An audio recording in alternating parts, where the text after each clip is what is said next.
तबारक व तआला सबसे पहले कुरान मजीद सूरह असरा या जिसे सूरह बनी इसराइल भी कहते हैं, पहली आयत में अल्लाह तबारक व तआला इरशाद फरमाता है, सुब्हानल्लज़ी अस्रा बिअब्दिही लैलन मिनल मस्जिदिल हरामी इलल मस्जिदिल अक़सा बारकना हौलहू लिनुरियहू मिन आयातिना।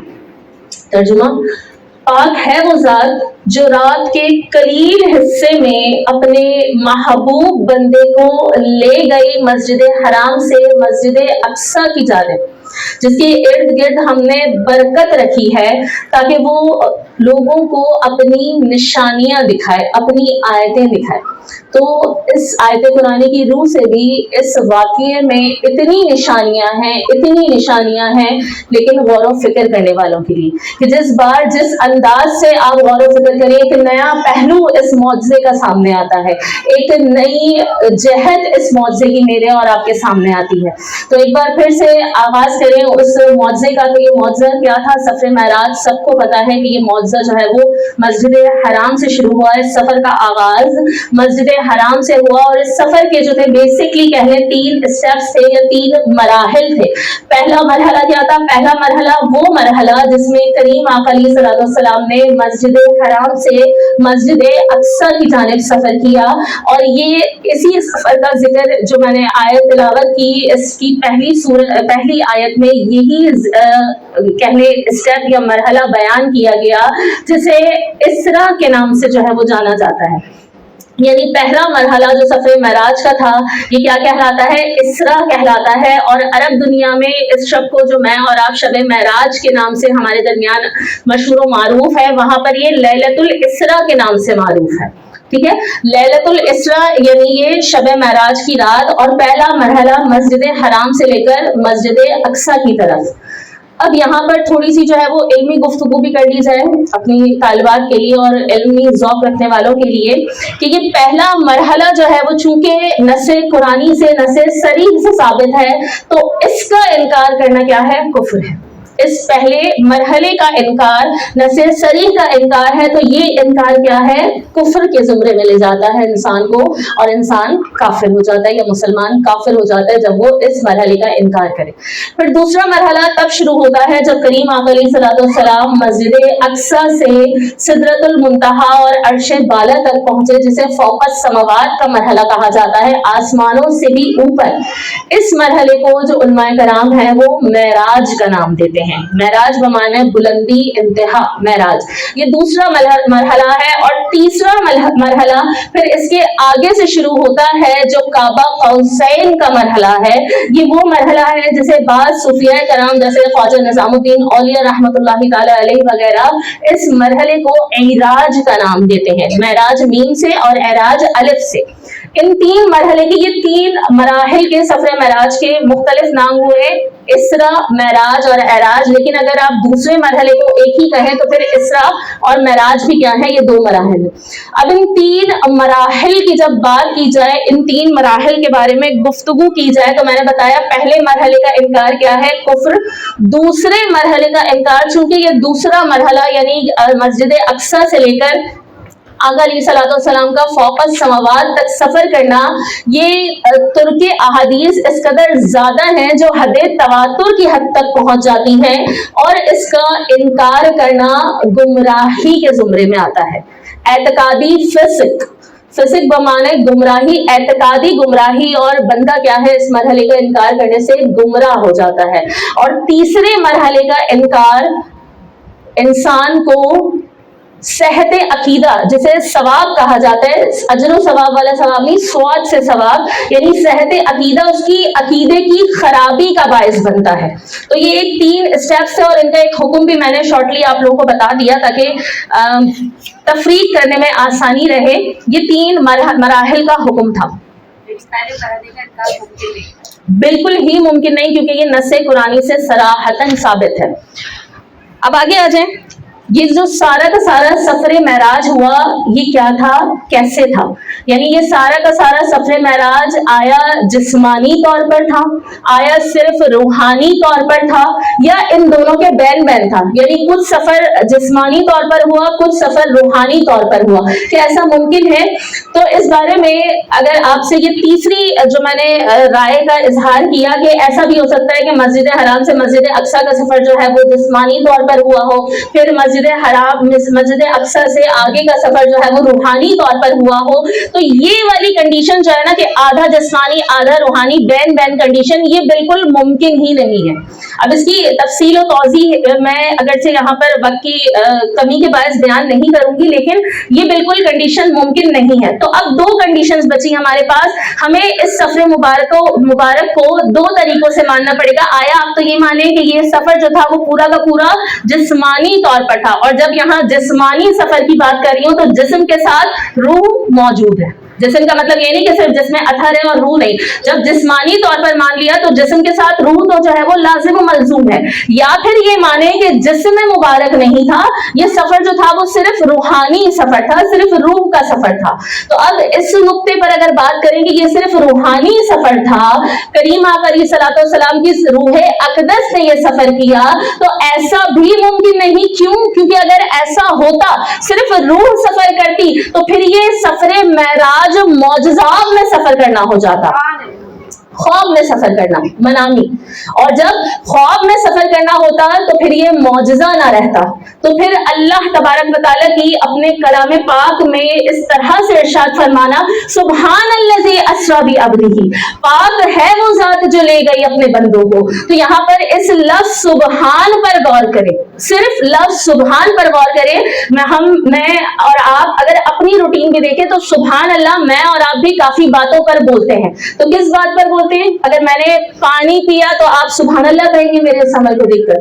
کسی نے کھانا کھایا تو کیا سامنے والا سبحان اللہ کہے گا؟ کسی نے خواب دیکھا, کچھ بھی دیکھا اس نے, تو کیا کوئی سبحان اللہ کہے گا؟ نہیں. سبحان اللہ اس وقت کہا جاتا ہے جو چیز کیا ہو, تعجب انگیز ہو, جو حیرت میں ڈالے, جو بندے کی استطاعت سے باہر ہو, اس کی طاقت سے باہر ہو, اس کی استعداد سے باہر ہو, تو پھر میں اور آپ بھی کیا منہ سے نکلتا ہے سبحان اللہ. تو یہاں پر لفظ سبحان ایک طرح سے اسمیہ بھی ہے کہ اللہ تبارک و تعالی اپنے ذات پاک کی مقدس اور ہر نقص و عیب سے مبرہ ہونے کی قسم کھا رہا ہے کہ پاک ہے وہ ذات جو لے گئی اپنے بندوں کو. یعنی یہ کارنامہ, یہ معجزہ وہ معجزہ ہے کہ تم سوچ بھی نہیں سکتے, وہم و گمان میں لا بھی نہیں سکتے, جو اللہ تبارک و تعالی نے اپنے محبوب مکرم کے لیے کر دکھایا. اس بات کو تم وہم و گمان میں بھی نہیں لا سکتے. اب یہاں سے اگر بات کو شارٹ کروں, اسکپ کروں, تو ڈائریکٹ چلتے ہیں دوسری دلیل کی طرف کہ یہ سفر جو تھا وہ جسمانی تھا, منامی نہیں تھا, روحانی نہیں تھا. یہ بات تو کیا ہے ثابت ہو گئی کہ اگر روحانی ہوتا تو پھر اس کو خواب میں مانا جاتا, اور خواب میں تو اللہ تبارک و تعالیٰ اپنے اولیاء کو کہاں کہاں کی سیر کروا دیتا ہے. مسجد اقصیٰ بھی لے جاتا ہے, آسمانوں پر بھی لے جاتا ہے, اور دیدار الہی بھی اولیاء کرام کا جو ہے وہ ثابت ہے خوابوں میں. تو جب خواب اولیاء کرام کے لیے بھی ہے تو پھر کریم آقا علیہ الصلوۃ والسلام کی تخصیص کیا ہوتی, تخصیص کا پہلو کیا رہتا؟ دوسری دلیل یہ کہ اس سفر کے لیے براق لایا گیا. براق کیا ہے؟ سواری. اور سواری کس لیے لائی جاتی ہے؟ سفر کے لیے لائی جاتی ہے. اگر روحانی سفر ہوتا, روح کا سفر ہوتا, تو روح تو خود براق سے زیادہ نورانی ہے, پھر براق لانے کی ضرورت ہی نہ پڑتی. اور آقا علیہ الصلوۃ والسلام وہاں سے واپس آ کر یہ ارشاد نہیں فرمایا کہ میں خواب میں معراج کر کے آیا ہوں, ایسا نہیں فرمایا. کیونکہ اگر یہ فرمایا ہوتا تو پھر ابو جہل کو تکذیب کرنے کی ضرورت ہی نہ ہوتی, سیدنا ابو بکر صدیق رضی اللہ تعالیٰ عنہ کو تصدیق کرنے کی ضرورت ہی نہ ہوتی, کوئی سوال ہی پیدا نہ ہوتا, کوئی اعتراض ہی پیدا نہ ہوتا کہ خواب میں تو کسی کے کوئی قید نہیں, کوئی کہاں بھی جائے کہاں کی بھی سیر کرے, نہ تصدیق بنتی تھی, نہ تکذیب بنتی تھی, نہ سوال اٹھتا تھا, نہ اعتراض بنتا تھا. تو یہ ثابت ہو گیا کہ یہ سفر کیا تھا, جسمانی تھا, روحانی نہ تھا. اب ایک اور بات یہاں مختصر طریقے سے براق کو لانے کی ہزارہ حکمتیں اگر اسی پر گفتگو کر لی جائے تو محفل کے لیے وقت کم پڑ جائے. صرف ایک گفتگو اور جو جیسے ہم اپنے حالات سے بھی جو ہے وہ میچ کرتے چلیں گے. براق لایا گیا, کہاں لایا گیا؟ کیونکہ سفر کا آغاز کریم آقا علیہ الصلوۃ والسلام نے اس دنیا سے فرمایا, اور یہ دنیا کیا ہے؟ عالم اسباب ہے.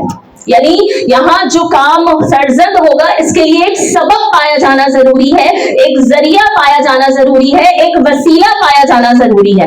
اسی لیے باقاعدہ سواری لائی گئی تاکہ عالم اسباب کے جو حالات ہیں اسے سفر معراج کے ساتھ مطابقت دے دی جائے. ورنہ ایک لمحے کے لیے ذرا غور و فکر کریں, ایک لمحے کے لیے سوچیں کہ کریم آقا علیہ الصلوۃ والسلام کی ذات والا کسی تدبیر اور سبب کی محتاج ہے؟ کیا آپ صلی اللہ علیہ وآلہ وسلم اپنے کسی فعل کے لیے تدبیر کے محتاج ہیں, سبب کے محتاج ہیں؟ ہرگز نہیں. اس پر جبریل امی آپ کو لینے آئے تو پھر دوہری کنڈیشن بن جاتی ہے جس میں کسی شک و شبے کی گنجائش باقی نہ رہے کہ تدبیر نہیں چاہیے, سبب نہیں چاہیے. اور اس پر نور علی نور یہ کہ اللہ تبارک و تعالیٰ کی ذات بلانے والی جو تمام کائنات کے ذرے ذرے کو اگرچہ چلاتا تو قدرت سے ہے, اپنی قانون کے تحت ہے, لیکن اس کی قدرت کاملہ ہر ناممکن کو ممکن بنا دینے پر قادر ہے. تو تدبیر کی حاجت نہیں تھی, سبب کی حاجت نہیں تھی. ورنہ جب چاند 2 ٹکڑے ہوا تو کون سی تدبیر تھی؟ جب سورج کو واپس پلٹایا تو کون سے رسے باندھے ہوئے تھے؟ جب درختوں کو جڑوں سمیت بلایا تو کون سی تدبیر تھی؟ جب پتھروں نے کلمہ پڑھا تو کون سے سبب کار فرما تھے؟ وہاں کچھ نہ تھا. ایسے سینکڑوں معجزات ہیں جو آقا علیہ الصلوۃ والسلام نے بغیر تدبیر اور سبب کے فرمائے. تو کریم آقا علیہ الصلوۃ والسلام کی ذات اس پر قادر ہے. لیکن پھر سبب کس لیے اختیار کیا گیا؟ سبب اس لیے اختیار کیا گیا کہ امت کو تعلیم دے دی جائے کہ تدبیر کو چھوڑ کر ہر چیز کی خواہش نہ کی جائے. آج اگر دیکھیں اس امت میں اور آپ تدبیر سے بالا جو ہے وہ ہر چیز کی خواہش رکھتے ہیں. مثال کے طور پر امتحانوں میں کامیابی ہو جائے, بیماری سے شفا مل جائے, اولاد حاصل ہو جائے, کاروبار میں برکت ہو جائے, رزق کی تنگی دور ہو جائے, ہر چیز جو ہے وہ بغیر تدبیر کے ہو جائے. تو تدبیر کو چھوڑنا جو ہے وہ کیا ہے؟ ترک سنت ہے, سنت کا ترک ہے. یہاں ایک براق لانے کی چھوٹی سی حکمت ہے کہ آقا علیہ الصلوۃ والسلام نے اپنی امت کو یہ درس دیا کہ ہر معاملے میں تدبیر اور سبب اختیار کیا جائے, کیونکہ جو کمال ہے وہ اتباع سنت میں ہے, سنت کی پیروی کرنے میں ہے, نہ کہ اسے ترک کرنے میں. اب یہاں اب چونکہ جو ہے وہ وقت کی قید لگا دی گئی ہے, آپ میرے پہ کہ اگر روحی کا کمال تھا تو براق کی اس وقت الیکٹرسٹی سے زیادہ روشنی سے زیادہ اسپیڈ کسی کے لیے تو براق تو روح کے سے بھی نہ جسمانی اور روحانیت پہ جو ہے وہ میں بات کروں گی کریم آقا علیہ الصلوۃ والسلام کی روحانیت پر, کہ اب وہیں پہ چل رہے ہیں. پہلے مرحلے میں آ جائیں تو اسی بات کو جو مجھ سے کہا کہ براق جو ہے وہ اس کی سواری تیزی اتنی تھی کہ جہاں انسان کی نگاہ پڑے گی وہاں اس کا دوسرا قدم جو ہے وہ جائے گا, یہ اس کی جو ہے وہ تیزی تھی. اور روح کا جو ہے وہ سفر یعنی نور کا سفر جو ہے وہ پھر کس طریقے سے طے ہوتا ہے, تو پھر براق کی ضرورت کیوں پڑی؟ اس کو جو ہے وہ ایک دوسرے انداز میں اسی طریقے سے کریم آقا علیہ الصلوۃ والسلام کے اس پہلے مرحلے پر واپس جاتے ہیں, مسجد اقصیٰ میں, جہاں آقا علیہ الصلوۃ والسلام نے تمام انبیاء کی امامت فرمائی, تمام انبیاء کی امامت فرمائی. اب کہیں کسی حدیث میں مجھے اور آپ کو یہ نہیں ملتا کہ انبیاء کرام علیہ السلام اپنی قبروں سے اپنے جسم اطہر کے ساتھ جو ہے وہ وہاں پر مسجد اقصیٰ میں تشریف لائے تھے. ایسا نہیں, ایسا کہیں نہیں ملتا, کسی حدیث یا کسی روایت میں موجود نہیں ہے کہ اپنی قبروں سے جسم اطہر کے ساتھ تمام انبیاء کرام تشریف لائے وہاں پر مسجد اقصیٰ میں نماز کے لیے. تو پھر کیا کنڈیشن رہ جاتی ہے؟ پھر 2 امکانات رہ جاتے ہیں. وہ 2 امکانات کیا ہیں؟ وہ 2 امکانات یہ ہیں کہ آیا उन तमाम अंबिया कराम अलैहिस्सलाम को जसद मिसाली अता फरमाया गया। जसद मिसाली जो बैक वक्त जो है वो दुनिया में कहीं भी, कायनात में कहीं भी मौजूद हो सकता है। जसद हकीकी अलग और जसद मिसाली अलग। उन जसद मिसाली में तमाम अंबिया की अरवा मौजूद थी, या फिर दूसरी कंडीशन ये कि सिर्फ और सिर्फ क्या थी, वहां पर अंबिया कराम अलैहिस्सलाम की अरवा रूहें मुकद्दसात मौजूद थी। ये दोनों बातें हो सकती हैं, और दोनों में लुब्बे लुबाब यही है कि वहां क्या थी, अंबिया कराम की अरवाह थी। अब अंबिया कराम की अरवाह मौजूद थी जो नमाज में मुक्तदी बनी, और करीम आका अलैहिस्सलाम अपने जिस्मे अतहर के साथ आगे इमामत करवा रहे हैं। और कायदा ये है कि जो इमाम है वो मुक्तदियों से आला और अरफा होता है। तो जब अंबिया की अरवाह मुक्तदी बनी और करीम आका अलैहिस्सलाम जिसमें अतहर के साथ इमामत फरमा रहे हैं, तो अब मेरे करीम आका अलैहिस्सलाम का जिसमें अतहर अपने बशरी पैटर्न में, अपनी बशरी खुसूसियात के साथ अंबिया कराम की अरवाह से अफजल व आला ठहरा, अफजल व आला ठहरा। या फिर इस बात को यूं भी बयान कर सकते हैं कि अंबिया की अरवाह से करीम आका अलैहिस्सलाम का जिस्मे अतहर ज्यादा लतीफ था। अल्लाह तबारक व तआला ने, अल्लाह रब्बुल इज्जत ने अपने महबूब के जिस्मे अतहर को वो नूरानियत अता फरमाई जो अंबिया की अरवाह पर भी बाजी ले गई। क्योंकि रूह तो खुद क्या होती है, रूह खुद नूर होती है। रूह मादी शय है, रूह खुद क्या है, नूर है, और उस पर अंबिया की अरवा तो क्या है, नूरुन अला नूर है। तो यहाँ बात ये साबित होती है कि करीम आका अलैहिस्सलाम अगरचे अपने जिस्मे अतहर के साथ मौजूद हैं, लेकिन आपके जिस्मे अतहर को अल्लाह तबारक व तआला ने बशरियत के साथ साथ नूरानियत का भी मुरक्का बनाया, नूरानियत का भी मुरक्कब बनाया, यानी जिसमें अतहर बशरी खुसूसियात के साथ साथ नूरानी खुसूसियात का भी हामिल है। अब यहाँ अगर दो चार मिसालें दो तो फौरन आपके जहन में ये बात समझ आ जाएगी, नुक्ते आप खुद ही जोड़ लेंगे कि करीम आका अलैहिस्सलाम का जिसमें अतहर होना बशरी खुसूसियत है, और उस जिसमें अतहर का साया ना होना नूरानी खुसूसियत है। आका अलैहिस्सलाम का के जिसमें अतहर से पसीने का बहना बशरी खुसूसियत है, और उस पसीने में किसी स्मेल का ना होना बल्कि उसकी जगह खुशबुओं का मुअत्तर कर देना नूरानी खुसूसियत है। मेरे करीम आका अलैहिस्सलाम के दहने मुबारक से लुआब का खारिज होना बशरी खुसूसियत है, लेकिन इस लुआब से बीमारों को शिफा मिलना नूरानी खुसूसियत है। अब आगे चले, सफरे मेराज के जो 3 मराहिल, तीनों मराहिल का जिक्र किया। इन तीनों मराहिल पर आका अलैहिस्सलाम को मेराज के भी मुख्तलिफ मरहले अता हुए। यानी जो पहला मरहला था वहां करीम आका अलैहिस्सलाम की जिसमें अतहर की मेराज हुई, यानी उसे उसके मकाम की बुलंदियों तक पहुंचाया गया। दूसरे मकाम पर, दूसरे मरहले पर कल्बे अतहर को मेराज अता हुई, और जो तीसरा मकाम काबा कौसैन का मकाम था वहां आका अलैहिस्सलाम, वहां मेरे करीम आका अलैहिस्सलाम को रूह की मेराज अता की गई। और रूह की मेराज क्या है, रूह की मेराज कुर्बे इलाही है, रूह की मेराज मारफते इलाही है।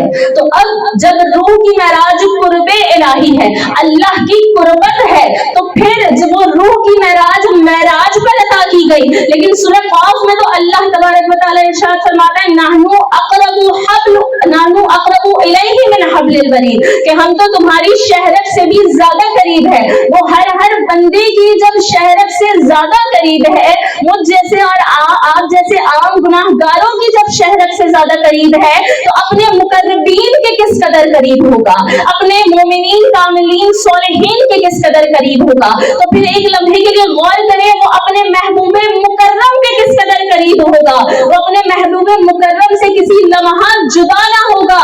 इसीलिए जब गारे हिरा में थे तो फरमाया इन्नल्लाह मआना, बेशक अल्लाह हमारे साथ है। तो जब वो कुर्बत यहाँ मैसर थी, वो जब कुर्बत जमीन पर मैसर थी, तो फिर काबा कौसैन क्या लेने गए थे। अल्लाह तबारक व तआला इरशाद फरमाता है जो जमीन पर मेरे जिक्र की महफिलें सजाता है मैं उसका हमनशी बन जाता हूँ। तो आम जिक्र करने والوں کی हमनशीनी अल्लाह तबारक व तआला इख्तियार फरमा लेता है, तो अपने महबूब की हमनशीनी का क्या आलम होगा। तो जब वो हमनशीनी यहाँ मैसर थी तो फिर वहां किस लिए गए थे।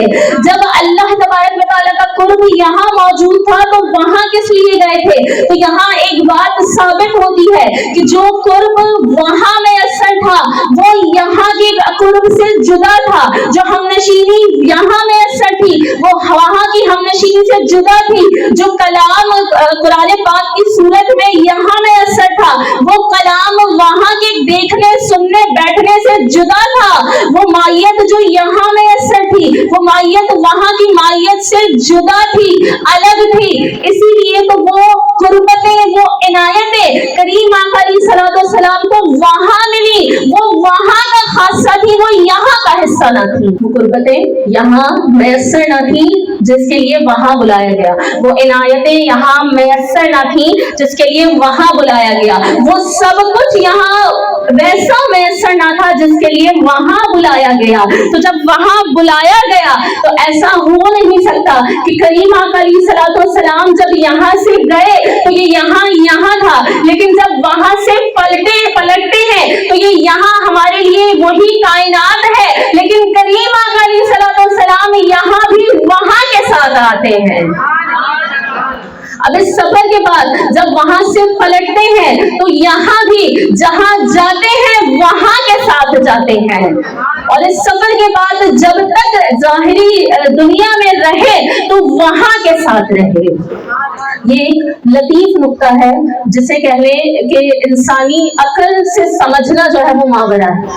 इंसानी अकल इस बात का अहाता नहीं कर सकती, इंसानी अकल इस चीज को अपनी छोटी से हिस्से में ला नहीं सकती, इसका इदराक नहीं कर सकती। तो ये वो मौजज़ा है कि जिस पर जिस अंदाज से जिस पहलू से बात की जाए इंसानी अकल जो है वो बिल आखिर अपनी हार मान ही लेती है और उसे पुकारना ही पड़ता है, सुबहान अल्लज़ी अस्रा बिअब्दिही, पाक है वो जात जो अपने बंदे को रातों रात ले गई। तो इतनी मुबारक रात है जिसका हिस्सा अल्लाह तबारक व तआला ने मुझे और आपको बनने की भी तौफीक अता फरमाई। तो इस मुबारक रात में एक ही जो है वो दुआ मांगे मुख्तलिफ वसीलों से, जो बाबरकत वसीले मेरे और आपके पास मौजूद हैं यहाँ इस महफिल में, कि अल्लाह तबारक व तआला हम सबको भी वहाँ का हिस्सा अता फरमाए।